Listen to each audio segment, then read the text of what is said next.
Welcome to the debate. Imagine a hospital ventilator, shutting off automatically in a critical care unit. Not because the patient didn't need it or because the physical hardware broke down. Right, not a power outage or anything. Exactly.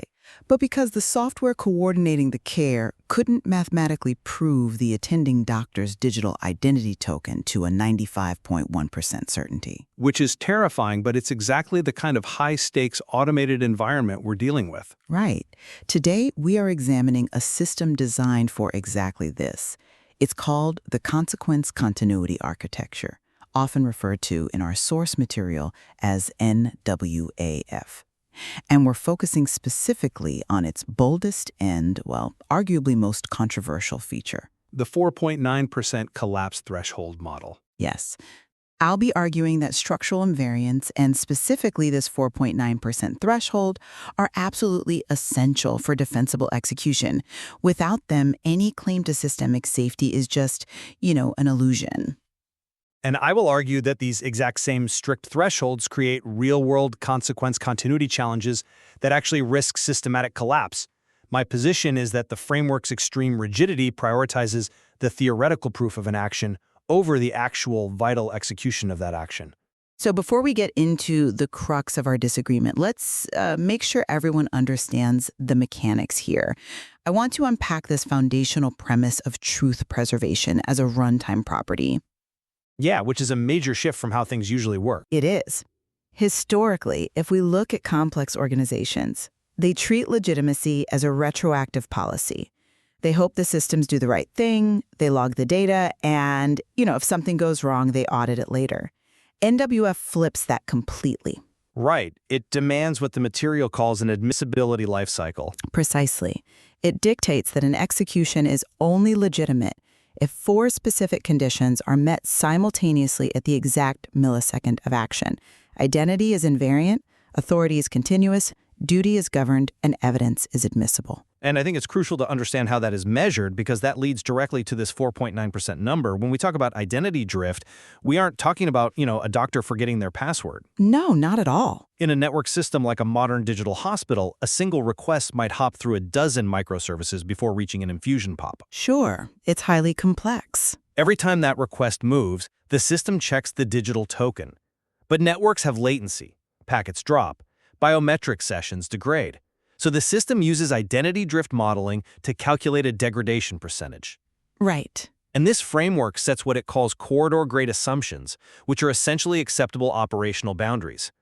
It mathematically dictates that if the token or the authority trace drifts by 4.9%, the system enters a failure condition. And that boundary is not arbitrary.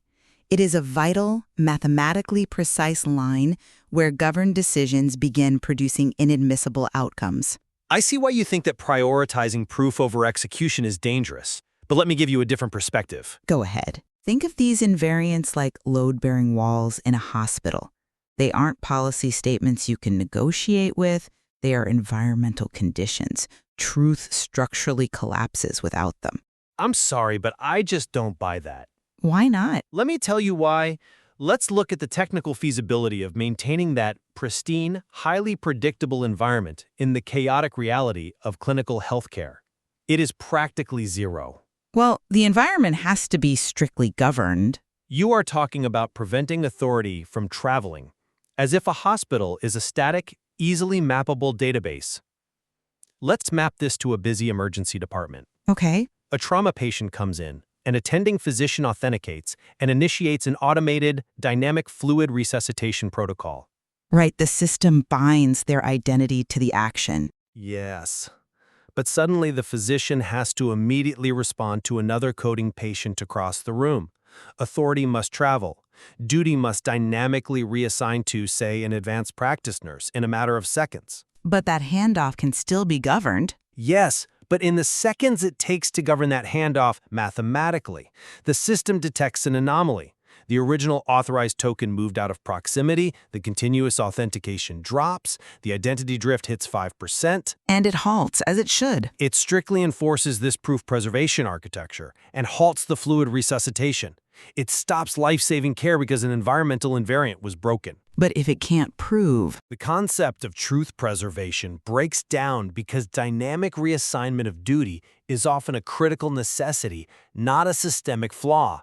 By demanding an environment that cannot physically exist in a high-velocity workspace, the architecture ensures its own failure. you are conflating unauthorized, untracked drift with governed, intentional delegation.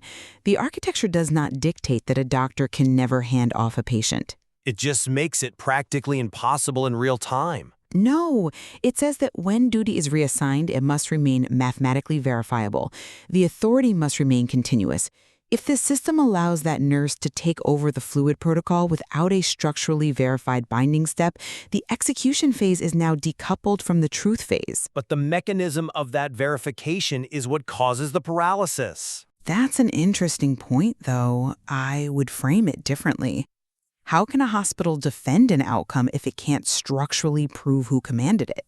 Because the alternative, halting the system entirely, is infinitely worse.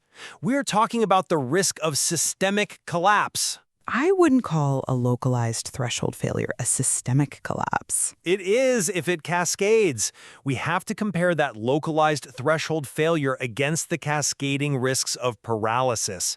If you strictly enforce the 4.9% threshold, you are trapping the system in a proof preservation loop. Explain what you mean by a proof preservation loop. It means the architecture prioritizes gathering admissibility evidence over completing the execution. It demands reconstructible action at the immediate expense of the operational outcome. I don't think it's at the expense of the outcome. It absolutely is. The network experiences a micro-interruption. A proximity sensor degrades slightly. The identity drift metric hits 5%. The system adheres to the 4.9% threshold and throws a kill switch. To ensure safety. No, it prioritizes ensuring its own audit trail is perfect over actually keeping the patient stable. You are trading a minor threshold failure, a slight degradation in logging accuracy, for a catastrophic systemic halt. Wait, so if I'm understanding this correctly, what you're saying is that a 5% drift is just a minor clerical error, that the system is still safe, it just has a slightly less documented audit trail. Am I capturing your stance? Yes, exactly. In biological systems, human organizations, complex networks, we correct for minor drift all the time. A 5% deviation in a theoretical corridor grade assumption does not mean the system has gone rogue. I fundamentally disagree with that premise. You are assuming that execution beyond the 4.9% drift threshold is still safe. The architecture and the mathematics behind it argues the exact opposite. Compromised how, though? If the fluid pump is still pumping the correct fluid. But how do you know it's the correct fluid? Let's unpack the mechanism of a request mutation here. In a complex networked healthcare environment, a 5% drift doesn't just mean a name tag fell off. It usually just means a packet dropped. It could mean the system is now processing packets out of order. It could mean the binding between the physician's request and the specific IP address of the infusion pump has decoupled. If a system allows clinical execution when authority boundaries are breached, you aren't prioritizing outcomes, you're executing blindly. Blindly is a massive overstatement. It really isn't. If the mathematical proof of the request degrades, healthcare safety simply cannot survive that model drift. Even if it means halting care? The proof preservation architecture is not there to serve auditors. It is there to ensure that evidence, authority, and conditions remain structurally tethered. If they aren't, halting is the only defensible action. To execute on degraded truth is a violation of safety. But by enforcing a hard 4.9% kill switch, the model assumes fragility where there is actually resilience. The admissibility lifecycle assumes that any deviation in the commit phase inherently corrupts the outcome phase. Because mathematically it does. But if a ventilator shuts off because its internal authority token drifted by 5% due to a momentary Wi-Fi latency spike, the outcome is indefensible execution. The outcome is a dead patient with perfectly preserved system logs. I hear you, but what happens after the execution? If we allow systems to push through that drift, we have to look at the downstream effects. And this brings us perfectly to the second half of this framework, the consequence continuity substrate, or C2. Ah, yes, the downstream governor. Right. For our listeners, C2 is the mechanism that manages the fallout of an execution. It governs the behavior of consequences when dealing with automation and organizational complexity. And it operates on 3 structural invariants, right? Yes, consequence-condition alignment, consequence-authority alignment, and consequence-evidence alignment. Practically speaking, this ensures that the consequences of an action remain structurally tethered to the original admissibility that produced them. It forces any downstream system to constantly re-verify the original conditions of the action. Exactly. And I'm not convinced by that line of reasoning you just presented, that 5% drift is manageable. Because without C2's consequence drift detection, how can downstream actors trust any outcome produced by the system? What do you mean by downstream actors in this context? Let's say an AI diagnostic system makes a classification. It identifies a tumor on a scan. That is an execution. Okay, fair. The consequence of that execution is that a surgical robot will later operate on those coordinates. If we allow the diagnostic system to push through a 5% or 10% drift in its identity or authority bindings, the output is structurally degraded. I see where you're going with this. If C2 doesn't enforce consequence evidence alignment, that surgical robot is acting on poison data. Defensibility in an automated world is maintained solely by this rigid continuity. Real-world consequence continuity challenge. Under high concurrency and high automation, this rigid definition of consequence legitimacy becomes incredibly brittle. Brittle in what way? It's ensuring accuracy. It's ensuring theoretical purity at the cost of operational reality. When C2 demands perfect, unbroken alignment across evidence, authority, and conditions down the entire chain of events, it completely fails to account for how complex organizations actually adapt. But C2 tracks that adaptation. Let's trace your example out. The AI makes the diagnosis, it executes with a 4% drift just under the threshold, it's considered legitimate. But downstream, the context shifts. The patient's condition changes slightly. Organizational complexity kicks in. Right, but the system... C2 attempts to hold the consequence in a rigid mathematical alignment with its original perfectly governed condition from yesterday. But reality has moved on. The defensibility is lost not because the original diagnosis was wrong, but because the strict evidence anchors simply refuse to accept a dynamically changing reality. I have to push back there. Consequences in a downstream automated architecture must be treated as artifacts tethered to their origins. It treats them as static artifacts in amber rather than dynamic, evolving ripples in a clinical system. Because if a consequence is allowed to untether from its originating authority, you have literally created rogue automation. Rogue is a strong word. It's just autonomous adaptation. But autonomous adaptation without structural proof is exactly what we are trying to prevent. The source material emphasizes this repeatedly. If a surgical robot adapts its parameters, but cannot mathematically trace that adaptation back to an authorized, governed duty, it is operating illegitimately. Intellectually, I'll admit, it is very elegant. But I question the pragmatism of its application. The rigidity you are critiquing is the exact substrate required to prevent systemic, untraceable failures. By the time we reach the outcome stage, we need to know unequivocally that the preceding execution was bound to structural truth. You keep using phrases like mathematically verified and structurally tethered, but in the physical, operational world of a hospital, legitimacy is rarely a pure mathematical output. It is a contextual reality. But shouldn't we strive to make it a mathematical output when the stakes are this high? Striving for it is fine. Enforcing it via a system halt is dangerous. By insisting that legitimacy must remain a structural output, the model paints itself into a corner. Think about what happens when consequence drift detection triggers in C2. It forces a reconciliation. It forces the entire organization to halt the automated workflow and manually reconcile the evidence anchors. Which is a necessary safety pause. In a high-velocity environment, it's not a pause. It's a massive, critical bottleneck. The system spends more compute, more time, and more cognitive load proving that its consequences perfectly align with its past conditions than it does generating new life-saving outcomes. I don't agree that it's just proving past conditions. It is the ultimate manifestation of prioritizing proof preservation over execution.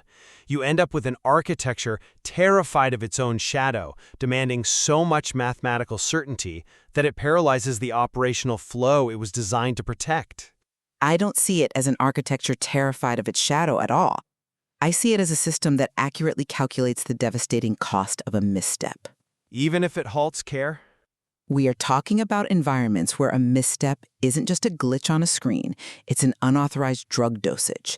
It's a surgical laser firing a millimeter off target because the network dropped a packet and the authority token mutated. The architecture provides a physical, structural guarantee that the systems are actually doing what we authorize them to do. But at what cost? A structural guarantee on paper that results in real-world paralysis is not a solution. It's just a different category of failure. A system that crashes safely is still a crashed system. I think this is a perfect moment to summarize where we stand in light of this deep dive. My position remains firmly that the 4.9% collapse threshold and the proof preservation architecture are absolute structural necessities. Even with the operational gridlock? Especially in clinical healthcare. Consequence defensibility simply cannot exist if we allow authority to travel undocumented or if we allow digital evidence to degrade without triggering a halt. Legitimacy cannot be a retrospective cultural aspiration. It has to remain a structural output. And my summary is that while the theory of truth preservation is brilliant, enforcing it via a strict 4.9% threshold under the realities of organizational complexity is deeply flawed. It fundamentally prioritizes proof over execution. Right. By demanding perfect mathematical alignment across the admissibility lifecycle and the downstream C2 substrate, the framework ignores the vital resilience required in real-world operations. The rigid enforcement creates a very real risk of systemic paralysis. Despite our stark disagreement on the application of these strict thresholds, I think we have reached a vital point of convergence today. Oh, definitely. We both clearly acknowledge that managing model drift and maintaining consequence continuity across complex networks is without a doubt the defining challenge for any automated architecture going forward. I completely agree with that. The core problem, how we actually trust the automated systems we build when they operate at speeds and scales far beyond human oversight, that is the right problem to be solving. Our disagreement lies not in the goal of safety, but in the risk profile of the solution itself. Exactly. The tension between the necessity of continuous execution and the strict demand for structural evidence admissibility is profound. It's a tension that requires much further exploration in the source material, and it ultimately leaves the listener with a critical choice about which risk profile is more acceptable. Right. Do you build the system with flexibility, accepting that the data might drift and the structural truth might stretch, so long as the machine keeps running? Or do you establish invariants that will absolutely not yield, knowing that when the 4.9% threshold is hit, the system will choose to stop entirely rather than bend? It all comes back to how much reality we can afford to let into the math. Thank you for joining us on this exploration of the consequence continuity architecture. We'll see you next time.